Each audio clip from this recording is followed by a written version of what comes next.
Welcome to Never Shut Up. It's your boy Marcellus, Wiley, schoolboy fresh over here with that swag on.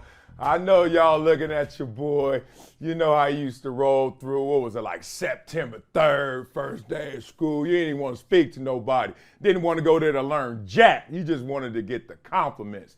Well, that's how I'm feeling right now. I'm feeling an amazing first day of school fresh, and we're going to have an amazing show right here. But first, let's start off with what's up with that dude. Last night, kind of chill because I had a long day. I was with Argo, Alliance for Responsible Gun Ownership. Yes, you guys are going to be hearing a lot about that because this country is too unsafe, especially when it comes to the gun. And we're talking about gun legislation that needs to be changed. I am a firm believer in gun rights, gun responsibility, and also gun restrictions. Y'all catch all of that? So we have to change things. Stop being on polar opposites, extreme sides with an issue that is pervasive for all. This was something that I grew up with, and obviously I hated that I had to navigate around my community, use up so many brain cells just to make sure I got home safe and sound. And I thought that was just my neighborhood experience or a few hoods around the country. Oh no. You know, and one of my dreams was like to move out the hood, not because I love my people. So I was like, damn, it's too fucking gangster around here, right? Too unsafe. So I want to move away where it's safer. Well, guess what? It's not safer anywhere now. Schools, theaters, churches, you name it, malls, wherever you go, home invasions, etc. So I think the conversation needs to meet in the middle, and I'm going to be there with my long arms to bring both sides together. Argo, check it out. All right, so I was filming in Riverside. I went to a gun range, y'all, that was outdoors. I don't know if y'all done that before because everybody been to a gun range, it feels like, right? But it's usually that building, and you go in there, it's all loud, and everybody look like they fake detectives. But this, this was outside. It was like real. Woo! Took me back. Other than that, my boy Keyshawn Johnson laced me with some Magenta. He has a new tequila out. Magenta, he trying to go from a millionaire to a billionaire. He texts me that every damn day. I'm like, all right, good luck to you, George Clooney. Good luck, bro. But he's trying to do that. Sent me 2 bottles. Great. I've had them before. Super Bowl party I went to. And then he sent me an empty bottle. And that's the one I posted. So I don't know if that was a prank or this is a ghetto-ass company. I don't know, but Magenta, check it out. It's my boy Keyshawn. So then I was just watching my boy Franklin last night, Snowfall. No spoiler alerts, except his mama got to be the biggest player hater in history. Y'all watch it, know what I'm talking about. Now, let's get into this show right here. Whoa. I am Derozan. Y'all know who she is, the little 9-year-old daughter of Demar Derozan from Compton, my dog. Respect to him. And I'm going to call her Little DD right here. Little DD showed up to the game, and Little DD showed out. Let's talk about this situation. All right, so we know who the MVP of this game was. It was the Chicago Bulls versus the Toronto Raptors. Oh, it wasn't Zach LaVine and those 30 points he dropped in the second half. Oh, it wasn't even Little DD's daddy, DeMar DeRozan, who's a beast out there. Nah, it was a little 9-year-old, man. So what happened was we needed the Bulls to win to advance in the play-in game, right? They're playing Toronto and Scotiabank.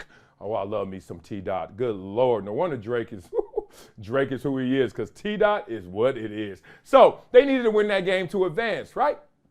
During every free throw attempt that the Raptors took in that game, Lil DD screamed, I ain't gonna scream too loud because I know I got a mic on. Like she was auditioning for the movie Scream. Like she literally was going out there and screaming. And it worked. Take a listen, y'all. Check out with your Chicago here. Hey, she went 1 for 2 like the Raptors. Loose ball. LaVine comes out of the pack with it. Now be real. Was that causation or coincidence? Shut up, Wiley.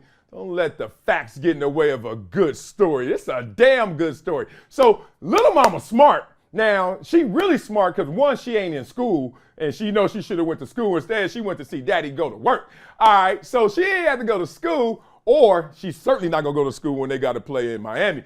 So it's funny, she's smart. She's sitting there like, wait, it's quiet here. It's so quiet here that maybe I need to make some noise. And she timed it up so well. I don't know, y'all. Y'all tell me. They shot 50% from the line in a game where the Bulls were down 19 and came back to win. 18 missed free throws. I ain't saying Lil Dee did all that, but she did some of that. And it's crazy because it took me back to like some experiences with crazy fans and hecklers. You could think about the Raiders, but you can't point out one Raider fan, but all of them just look crazy, gangster. Oh, these Raider fans. Look, the Raider fans have earned their reputation. Yes, I am going to group all of y'all. I remember one time we were in the Chargers driving to the stadium from my house to the stadium in San Diego. Traffic, of course. And these Raider fans, not only in traffic, stopped their car, parked their car, were outside their car tailgating in the middle of the freeway, but then I saw a couple cats drinking and one dude was just sitting there peeing. I was like, dog, we ain't even at the game yet. These suckers on tilt. It was hilarious. So the craziest fan I've seen, and not that crazy, but just the one that captivated me the most, Fireman Ed. Fireman Ed will hit the little DD too. He'll wait for it to get quiet. He'll look around. He got this big old hat on. He on his boy's shoulders. He's like, and I ain't lying. I'm in the game. I'm playing against this team, and I'm looking like, yo, what Fireman Ed about to do? And that sucker start pounding. J-E-T-S.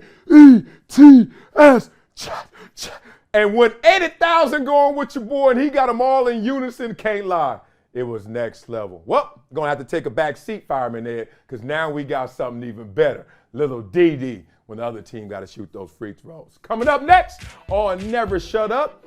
Oh, it's time to talk about my man Stephen A. Smith, who was talking about Donald Trump. He says he's not racist, but he's changed. Let's talk through that story next on Never Shut Up on Brinks TV and Reach TV. Hey, DD, oh my God.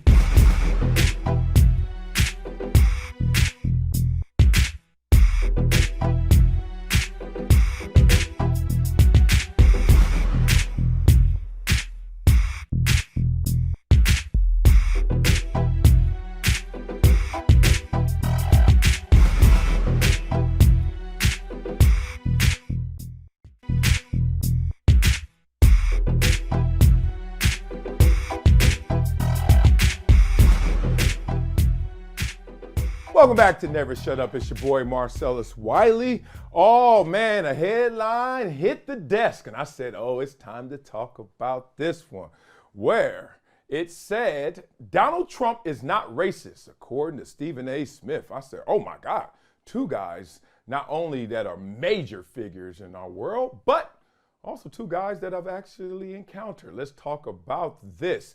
Stephen A. Smith, while speaking at the Semaphore Media Summit, which I've never been invited to, that's why I probably butchered the name, he was there with Fox News, and Smith spoke on whether or not he believes former President Donald Trump is a racist. And he said, quote, I would tell you this, I think when people call him racist and stuff like that, I've never thought about Trump like that. Smith said via Fox News, he's not against black people. He's against all things not named Trump. There's a difference. That's right. Now, we're going to get into this. We're going to unpack it, but first, we always got to lay the foundation. Stephen A. also confirmed that he's known Trump for a long time, and he's never thought of him like that. Quote, again, I knew Trump before he ran for presidency. I thoroughly enjoyed talking to him.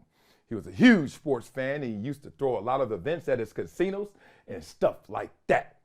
I'm going to now always do quotes in a voice, some voice. I'm going to pick a voice, all right? So I'm going to keep it going. I genuinely liked him. I didn't know who this guy was running for president. I think he's changed. Yep. And he also went on to say he won't get Stephen A.'s vote. Okay. All right. Where do I start with this one, right? I only got so many minutes. You know what I mean? I mean, it seems like it's a conversation every single day about Donald Trump or Stephen A. But now it's Donald Trump and Stephen A. First thing I want to just unpack with you guys is, how do you vote if you had to prioritize and you got to pick one? I am not a fan of the person who says they don't pick one. Oh, they're the same. No two things are the same. Duh. You vote in priority for personality, how they are, how they're perceived to be, because be frank, most people don't get to meet who they're voting for. So are you voting for that personality, that persona, or are you voting for their policy? I'm looking in the comments to see what you guys say. Now, for me, I go with policy if I had to pick one over the other, right? When I get to the point where I'm like, a little off with the personality, whatever they're projecting them to be in terms of their image, and the policy, but you know what? Which one matters more to me is the one that potentially can affect me. That personality, that persona, that could change minds in terms of perception, but my reality would change faster with the policy changes, right? So I will always prioritize policy over personality. What's your priority in that pick?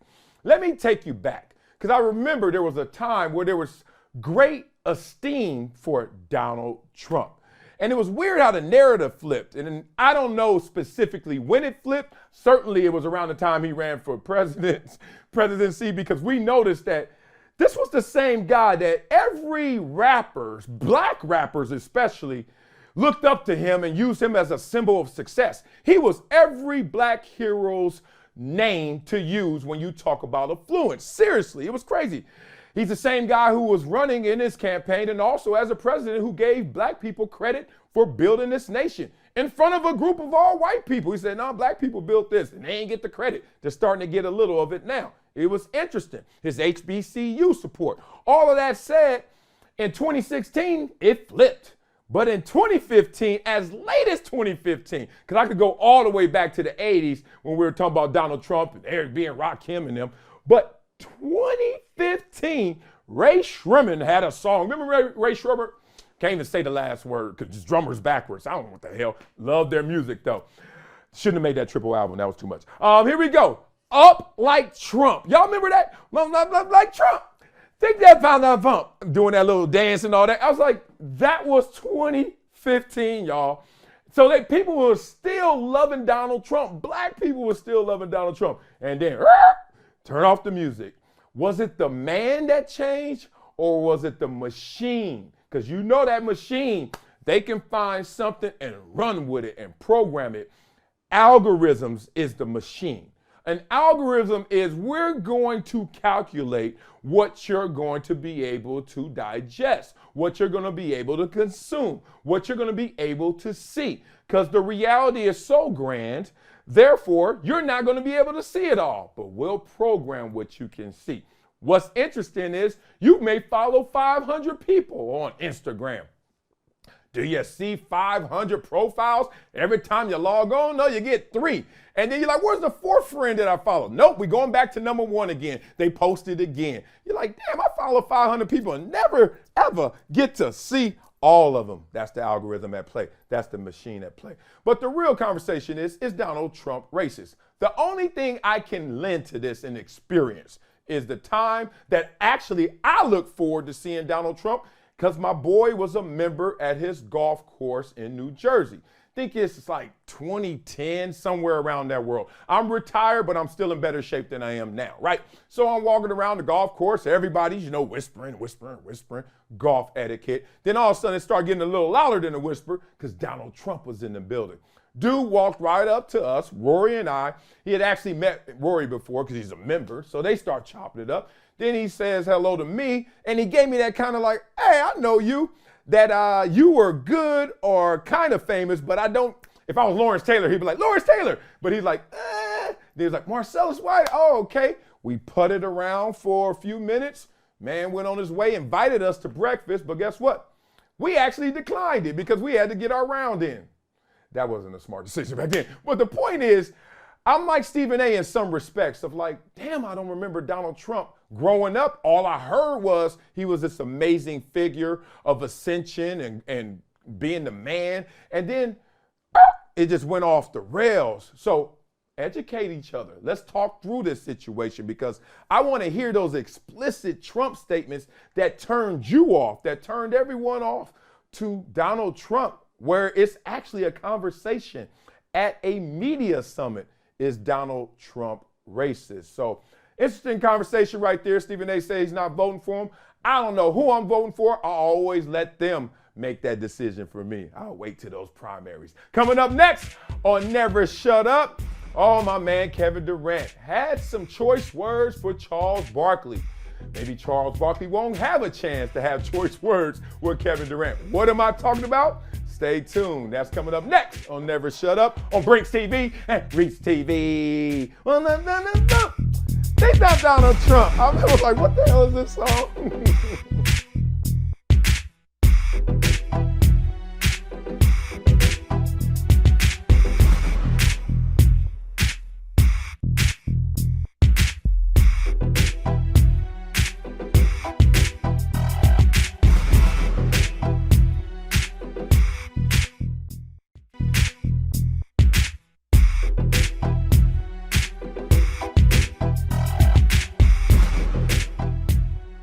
Welcome back to Never Shut Up. It's your boy Marcellus, Wiley, doing that dance that I forgot, and no one knows what it was called. But my man, that's what Kevin Durant's doing every time he hears Charles Barkley. He's like, get out the way, move, hitting him with the Matrix. That's what we're going to call that, the Matrix. Because Kevin Durant has some words because they had some questions about his relationship with Charles Barkley. All right, so we know who KD is, the Phoenix Suns superstar who's playing for the team that Charles Barkley used to play for, those Phoenix Suns. So they had a conversation after a practice asking Kevin Durant about it. Now, we know that Kevin Durant respects Charles Barkley, the basketball players, because he said as much. But he's made it clear over the years about his feeling towards him beyond that. So when he was asked about this, he didn't mince his words, as they say. Quote, I probably wouldn't sit down with Charles, to be honest. That's what KD said. Now, we remember Barkley has called Durant a great player. Whenever somebody overemphasizes, I'm giving y'all all the social cues in this world. Because when somebody's like, oh, no, I love, like, that's actually less than more than one love. But people, these kids especially, oh, no, that's my girl. That's the one that's going to flip on her when stuff gets heated. Now, let me tell you that. All right, so Barkley's called Durant a great player. Both made the NBA 75 team, deservedly. But Barkley has called Durant, quote, very sensitive, as recent as 60 Minutes interview that aired last month. Remember that? In reaction to that interview, Durant tweeted out, quote, this ain't getting tiring, Chuck. I'll never respect the words that come out of your mouth, fam. Just deal with it. Woo! Barkley's also said that Durant won't get full respect from the old heads until he wins the NBA championship outside of the two he captured with Golden State in 2017 and 2018. Now, ain't that kind of funny? Like, the dude ain't got one. Said, oh, we gonna respect you when you get one without Steph Curry, without the Golden State Warriors and their 73-win team. Like, I ain't got one. I ain't tripping. It ain't even on me. It's on you to go get another one without those guys when you already got two with those guys and prove you were the best player with those guys. That's kind of messed up, Barkley. I know I don't have a championship, so some ground I can't stand on. Charles Barkley can stand on being one of the greatest players ever. But then when it comes to the championship talk, as he learns almost nightly with Shaquille O'Neal when Shaq wanted to end the argument, Chuck, come on, Chuck, stop. And then he get mad at him. I'm like, why is Shaq mad at him? And Shaq got the rings. Shaq just be putting the hot sauce on the burrito. Love it. But that one, to me, that's out of bounds. But they're on these terms right now. So let's talk about this. And y'all remember, the last time I seen them friendly was an interview. We got to go back. We're going back like 4 or 5 years ago. And Barkley asked, boy, I love pettiness when it's to the fullest.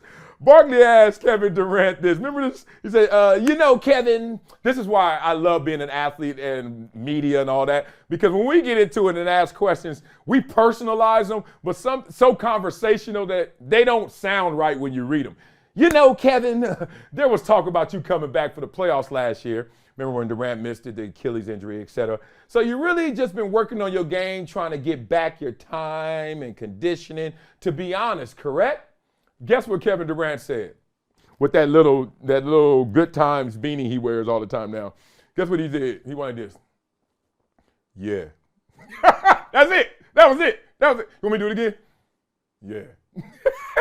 Lets you know there is some issues in the air. Oh, man, I never had an issue with a reporter. Now, I'm not sitting up here grandstanding because there's a reason I never had an issue with a reporter. I was never big enough, long enough, where they made up stuff about me. That's what happens. Let me give y'all the dynamic. Let me take y'all behind the scenes. Because when you get your rundown on the show, every single time it has the same names. And it's Kevin Durant, it's LeBron James, it's Steph Curry, and we got to go back again. Kevin Durant, LeBron James, Steph Curry. Oh, let's talk some football. Dallas Cowboys. You know what I mean? All of a sudden, those facts start to morph into opining. And that turns into what? Selling opinions as facts. And that's what happens. And that's why relationships get damaged. Now, Charles Barkley always kept it 100. Even when he played, he was just like, look, this is what I see. This is what it is. And he didn't change, in part why he doesn't have a relationship with Michael Jordan now, because he had to do his job talking about Michael Jordan. Now, talking about Michael Jordan, the owner, did you need to do that? Did you need to put that much hot sauce on it? Did you need to keep it 100? Yes, because that's who you are. But it cost him that relationship. Oh, well. That's just the way it goes with Charles Barkley. Same thing with the Kevin Durant relationship. In Barkley's eyes, he's like, I'm keeping it 100. Even though in this one, I think there's a little bit off when it comes to talking about a champion in the respect that he gets or doesn't get. So the only time I've had any issue, I think, with a reporter was when I heard Mad Dog. Now, Mad Dog's from New York, right? Big Mad Dog that's now on First Take with Stephen A. all the time, right? That's the same guy. I was an active player. When I was an active player, I didn't know that they had all these TV shows, and I didn't even know they had NFL Live. First time I went on Mike and Mike, I went on there like it was a regular radio show. And then when I got off the radio show, my phone exploded in my hand, and I was like, why? 10,000 messages. You killed it. That was great. Oh, man, they love you. Oh, you had. I was like, damn, radio that popular? I swear I was oblivious. I knew every single club and strip club in America, but didn't know any of the shows that cover our sports. I digress, right? So Mad Dog was talking trash about me properly, appropriately, because I was starting to suck. And I heard it. Somebody's like, yo, Mad Dog on your head. And I was like, who Mad Dog? And they were like, they told me. I was like, oh, he from New York? Mad Dog used to love me because Columbia, he felt like he discovered somebody. Like, they got this guy in Columbia, let me just tell you. It's this guy he shouldn't even went to Columbia. He shouldn't even went to the Ivy League, and I tell you, oh, he was better than that. He was one of those 4 or 5-star recruits. Could have went anywhere, but he go to Columbia and he kills it. So he probably put a lot of bets on me. And they were working and winning bets for about 5-6 years. And then he started losing a little money to Vegas. And I'm sure he started to get mad at that. And that's what's funny too. When you have so much goodwill, how they are reluctant to talk bad about you. And that's how I lived my career. I had so many friends in the media, they were scared to say I was sorry. I was like, dog, it's okay. I'll still be your friend. You know what I mean? I ain't gonna be that Michael Jordan type that you say the truth, that I'm all of a sudden gonna get mad at you. So just wanted to take you guys around the world of this issue right here. Kevin Durant looking like Barkley, like, nah, I'm good. Chuck done told me how he feels. He knows how I feel. Let's just keep it strictly basketball. I'm still playing. You still reporting. Let's just keep our distance. Coming up next on Never Shut Up, speaking of keeping your distance. Oh, if you would have known then what you know now. White football coach records and shares his own racist rant about hanging black people in Atlanta. Yeah, I read that properly. We'll talk about that next on Never Shut Up on Brinks TV and Reach TV. About to go down now.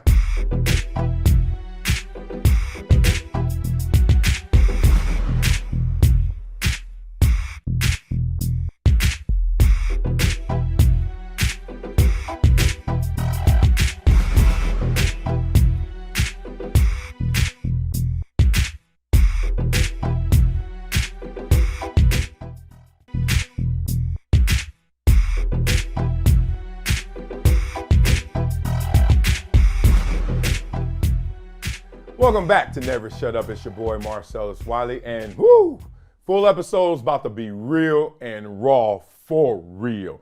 Let's talk about the Georgia football coach, Mark Taylor, who jokes about lynching in horrific racist videos. Okay. Video footage of a Georgia athletics coach known for helping students get recruited to top-level colleges has gone viral with the coach filmed using extremely racist and vile language, and most of it is geared toward people who look like the students he trains. Y'all catch it. On social media, Mark Taylor, who is white, leads Speed Edge Sports in Macon. Claims to have been the Georgia High School Association Coach of the Year for track 6 years in a row, my favorite sport, and a former University of Georgia defensive end who has gotten more than 60 athletes at D1 schools and 16 in the NFL. Many of Taylor's social media posts feature him training black student athletes, some of whom have gone on to play pro sports. Okay, now you can also see on his personal Facebook profile, he's posing for photos with Clemson head coach Dabo Swinney, Alabama's Nick Saban, Florida's former coach and my former coach at Columbia, Dan Mullen, and numerous black players, including Philadelphia Eagles superstar quarterback Jalen Hurts. Okay, just giving you guys this context. Now, the clips of the trainer, the racist clips of him, were shared on Facebook, and it was by Lauren Angelica Law, a self-proclaimed civil rights activist. Unclear how she got the videos or when they were filmed, because that was my first question. Did he really film these videos and post them himself? Because it certainly looked that way. Oh, you want to know what I'm talking about? Take a look at the video. Homeless ones on the street. Every restaurant looking in here is black. Every car beside them is black. They can have Atlanta. It used to be a fun place to come to up here.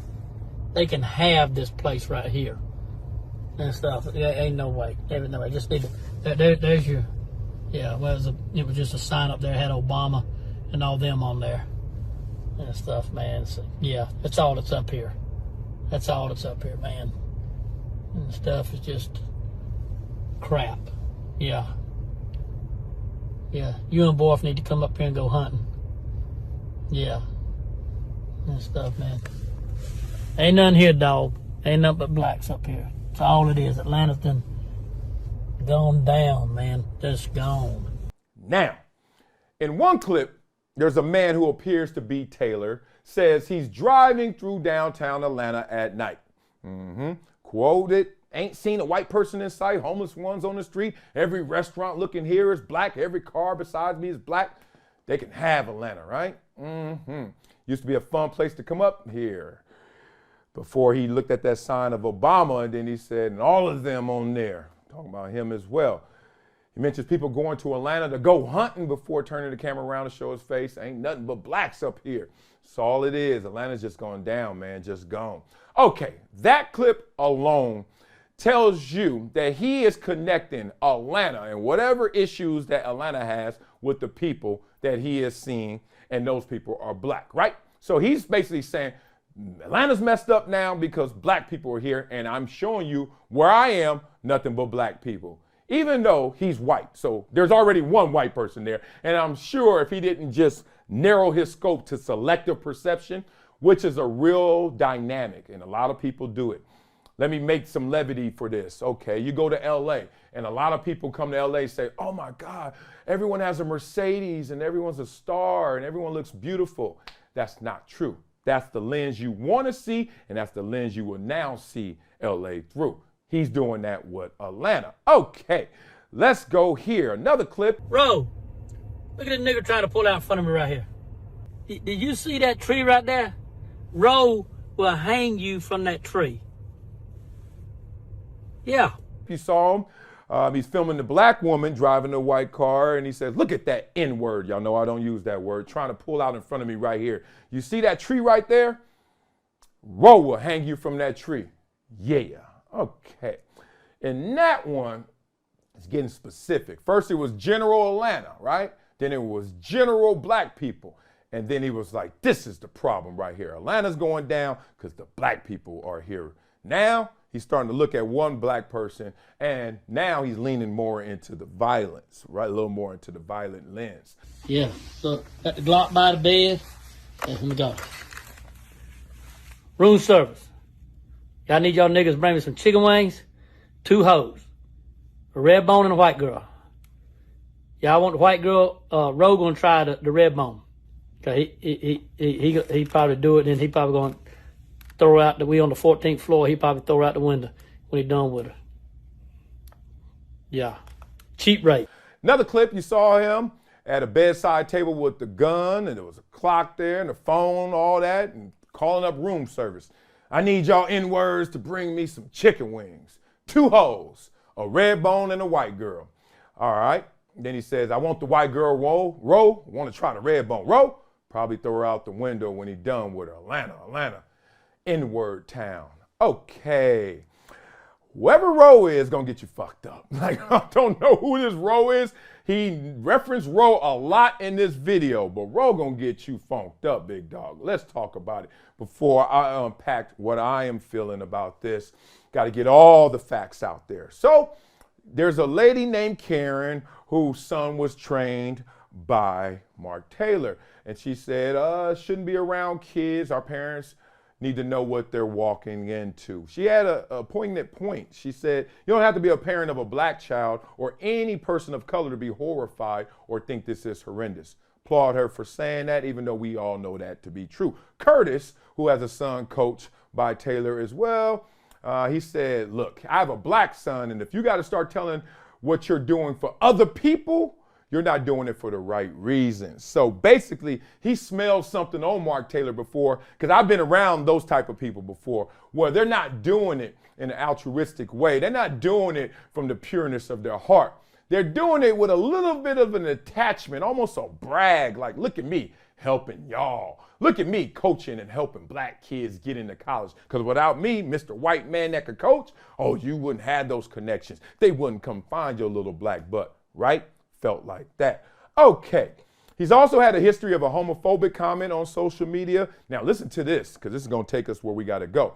Previously accused of harassing his ex-fiance, who was fired from teaching and coaching at Houston County schools, pleaded guilty to a felony charge of influencing a witness, this sucker in the mob, and was banished from Houston County 2007, way back. They also reported that he rented a space at a Fellowship Christian Academy, and that academy's already come out. No more, no sir, not us. This is disturbing in so many ways, but let's start here. It's disturbing because he actually can exercise his racism in power because he coaches so many black kids. Let's be real about that. Because we're living in a world right now where the conversation of race happens so often that now we're trying to measure the level of racism, right? Some people on one extreme, you can see the racism. It's blatant, it's overt. You're like, yes, that is racist. But then there are the others on the other extreme who cry wolf about racism, which makes you pause to go to when you really see true racism, right? So in this situation, everyone has to stop down. As Karen said, as everyone is going to say about this, wait a minute. Because racism is at its fullest form when it can execute its power. It can execute its force over you and your life, right? Now we see these little kids, not adults yet. And boy, I've been in that vulnerable position before where you needed to get recruited. It's one thing to be talented, but it's another thing for them to see and respect and come to where your talent is on display. And I remember there were guys who I was growing up with, white coaches too, black coaches as well. But really, I've seen it where a guy who was really good, but didn't get really good looks and opportunities and offers, right? So it makes you scratch your head and go back to those moments. You're like, damn, how come that all city or all state dude didn't get the big time offers? Was there something more at play than just talent or, oh, they didn't find us? Interesting, right? Oh man, it's impossible to know exactly who you can trust around your kids. And I feel so vulnerable, like you all feel, I'm sure, as parents, when you drop off your kids at school. A background check is one thing, but nothing is foolproof, right? Because at school, they do run the background checks. But do you run the background check with the private trainer that you all heard does great things with other players? Do you? Did you? And that's the conversation right here as well. Another point of this that hit me was the fact that he was so comfortable being racist. So I'm gonna hit you guys first. Are you racist? And racism looks a lot different than it did years past, right? we all know that now there's code, there's dog whistles. You know, everybody is trying to put their racism in different forms. So I ask you, are you racist? I'm sure all of you guys are sitting there like, what's wrong with Wiley? Hell no, I'm not racist, right? Everybody probably would say that. It takes me back to when my coach used to say about decisions and people who really step up to it and how responsible you are to your actions. Every year in training camp, we used to sit there and coach says, who wants to win a Super Bowl? Everybody raised their hand. He said, put your hands down. I'm going to say it again. Who wants to win the Super Bowl? We all raise our hand again. He's like, all right, keep your hands up if you're going to do everything that you need to do, which includes getting proper rest, which includes not hanging out and being in the streets all the time, which includes getting not only rehab, but prehab, which includes coming in here early, leaving late, which includes, and we kept our hands up, but he started to catch us. He started to make us think like, dog, I ain't doing all that. Like, I'm going to ball out. I'm going to be a baller. But all of that, like, that sounds too textbook, right? So I'm going to ask you guys again, are you racist? Oh, no. Are you a tribalist? What is a tribalist? Well, that has become a faction of racism in a different way. Do you root for your own, even if the merits say that both parties should get rooted for? Do you root for your own first and discount the other? Let's keep talking, y'all. Do you hate your own? I've been through this as well. See, I only talk about the black experience because that's all I am. My 23andMe said I'm 61% Nigerian. I was like, oh, look at me. Need to get over there, meet my peoples. But are you one of those who hate your own, right? I've heard this in my own community where it's like the black people don't like the N-words, right? And I'm like, but we all black. And they're like, nah, we ain't all black. Some of them act different. Let's talk through this. Are you racist? Do you know anyone that's racist? Now we all do. We know Mark Taylor's racist, damn it. And it's crazy how vulnerable you may be in this moment because you're talking now about somebody that got caught out for who they really are. But how many decisions did he make being that person, but being able to hide it right in plain sight? Oh, that hurts. Oh, that's so damn damaging and damning. That someone you trust your kid's future with, you trust your kid to learn from. I'm sure, as a coach, not only do you train them, but you hang with them, right? Come on over, guys. Y'all hang out. Come on this weekend. We all going to go down to the Dave & Buster's and play games and kick it. Like all these moments. And what I've learned when you're around youngsters especially is that they don't just listen to you, they watch you. And when you're racist, even if you're hiding in plain sight, what are you showing? What are they seeing? Damaging all around. I'm usually not a fan of the race discussion unless it's overt, right? When it's somebody just saying, man, that was racist. And I'm like, why? Man, did you hear what he said about me, that white guy? And I'm like, usually I say, oh, have you ever heard that from a black person? Yeah, but, and I'm like, well, then is that really racism? Or it is. Lovely conversation to have with you guys. And we're going to dive deeper into these topics and subjects going forward. As you know, we don't run from anything over here. Whether you agree or disagree, you're going to come here and learn or unlearn, right? We all going to think through this together on Never Shut Up. Mark Taylor, woo, whatever's coming to you. Hey, bruh. Sounds like you asked for it. All right, y'all. Y'all know how we end every show with a Wileyism inspired by Lil DD. Lil Derozan. All right, y'all ready for this? The best teachers show you where to look, but don't tell you what to see. Yeah, buddy, right? Like, hey, over there. Like when you're doing, we just did it, Easter egg hunt for our kids, over there. But you got to go find it, right? You can lead them to fish, right? But you don't fish for them, right? Lead them to the water, but don't do the fishing for them. Why? Because there is a mechanism. There is an engine that gets super powered when you do the discovery. I don't know what it is. I don't know why. There are some things that you can just learn through osmosis, right? Just being around it. There's sometimes you can learn things by just hearing it, but not experiencing it, right? But then there's some things, boy, you get to that next level, that PhD level, when you not only hear it, educated by it, but enlightened through the experience of doing it, right? So whenever you're out there and you're the one who's teaching or you're the one who's being taught, just remember that relationship, right? There has to be some gaps in that experience. Because if there are no gaps in the experience, why are you teaching me? You don't know anything I don't know. So you got to have a gap in experience. And then when you're the student, also respect that gap in experience, but also know you have to close the gap by actually going through that process. You don't want all the answers. Trust me. Everybody who's been through school before wanted the cheat sheet. And who hasn't cheated in school before? Raise your hand if you cheated. Raise your hand and keep it up if you want to win the Super Bowl and cheat. All the Patriot fans stand up. So here we go. All you got to do is go through the process. Don't be scared. I tell my son all the time, practice without judgment, man. Just go through it. It'll be all right. So the best teachers show you where to look, but don't tell you what to see. That'll do it for my favorite episode ever of Never Shut Up. Why? Because it's the last one I just did, damn it. Appreciate y'all. Get your merch, BrinksTV.com. You can get it at MarcellusWileyShop.com. We got it all. I keep promising these auctions, and trust me, I am going to do it. The membership is coming too as well. We might hit you with the 1-2 punch. Memberships and auctions coming up next on Never Shut Up. Appreciate y'all. See y'all in those comments. Hey.